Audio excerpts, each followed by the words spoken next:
যান চলাচলে বাংলাদেশের আয় বাড়বে 17%, ভারতের 8%। বাংলাদেশ ও ভারতের মধ্যে বিরামহীন যান চলাচলে দুই দেশেরই জাতীয় আয় বাড়বে।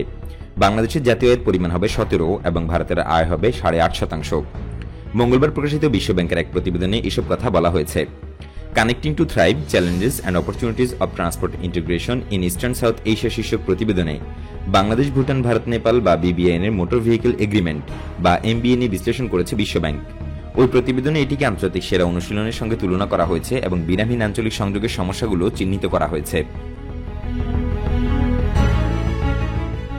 প্রতিবেদনে MBA-কে আরও শক্তিশালী করতে দেশগুলো গ্রহণ করতে পারে এমন আঞ্চলিক নীতিমালা সম্পর্কে আলোচনা করা হয়েছে এবং অবকাঠামোগত বিনিয়োগকে অগ্রাধিকার দিতে প্রস্তাব করা হয়, যা দেশগুলোকে সর্বাধিক সুবিধা নিতে সহায়তা করবে। প্রতিবেদনে বলা হয়েছে, বর্তমানে বাংলাদেশের মোট বাণিজ্যের মধ্যে দ্বিপক্ষীয় বাণিজ্য মাত্র 10% এবং ভারতের মোট বাণিজ্যের মাত্র 1%। অথচ পূর্ব এশীয় এবং উপসাহারান আফ্রিকান অর্থনীতিগুলোতে আন্তর্দেশীয় বাণিজ্য মোট বাণিজ্যের 50% ও 22%। উচ্চ শুল্ক, প্যারাশুল্ক ও নন ট্যারিফ বাধাগুলো মূলত এখানে প্রধান বাণিজ্য বাধা হিসেবে কাজ করে বলে জানিয়েছে বিশ্বব্যাংক। বাংলাদেশ ও ভারতে সাধারণ গড় শুল্ক বিশ্বের অন্যান্য দেশের তুলনায় দ্বিগুণেরও বেশি।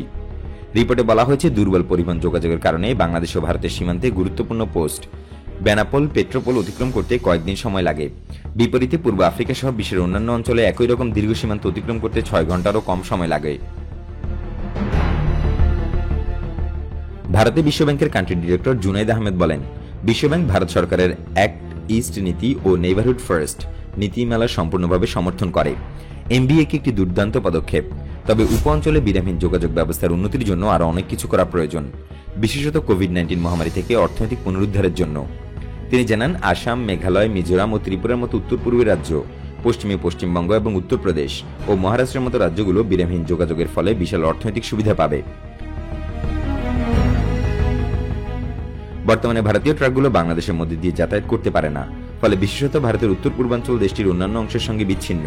কেবল 27 কিলোমিটার প্রশস্ত শিলিগুড়ি করিডোরের মাধ্যমে সংযুক্ত, যা চিকেন স্নেক নামে পরিচিত। এটি দীর্ঘ ও ব্যয়বহুল। উদাহরণস্বরূপ, আগরতলা থেকে পণ্য শিলিগুড়ি করিডোর দিয়ে 1600 কিলোমিটার দূরে আনতে হয়, যা 450 কিলোমিটার দিয়েই কলকাতা বন্দরে পৌঁছানো সম্ভব। প্রতিবেদনে ধারণা করা হয়েছে যে, সীমান্ত যদি ভারতীয় ট্রাকের জন্য উন্মুক্ত থাকে, তবে আগরতলা থেকে পণ্যগুলো বাংলাদেশের চট্টগ্রাম বন্দরে পৌঁছাতে মাত্র 200 কিলোমিটার ভ্রমণ করতে হবে এবং পরিবহন ব্যয় 80% কমবে। এছাড়াও চুক্তির আওতায় থাকা দেশগুলোকে অবকাঠামোগত ঘাটতি, বিশেষত নির্ধারিত সীমান্তে পোস্টগুলোতে নিয়মকানুন ও শুল্কের পদ্ধতির সমন্বয়ের জন্য অনেকগুলো চ্যালেঞ্জ মোকাবেলা করতে হবে বলে প্রতিবেদনে বলা হয়েছে।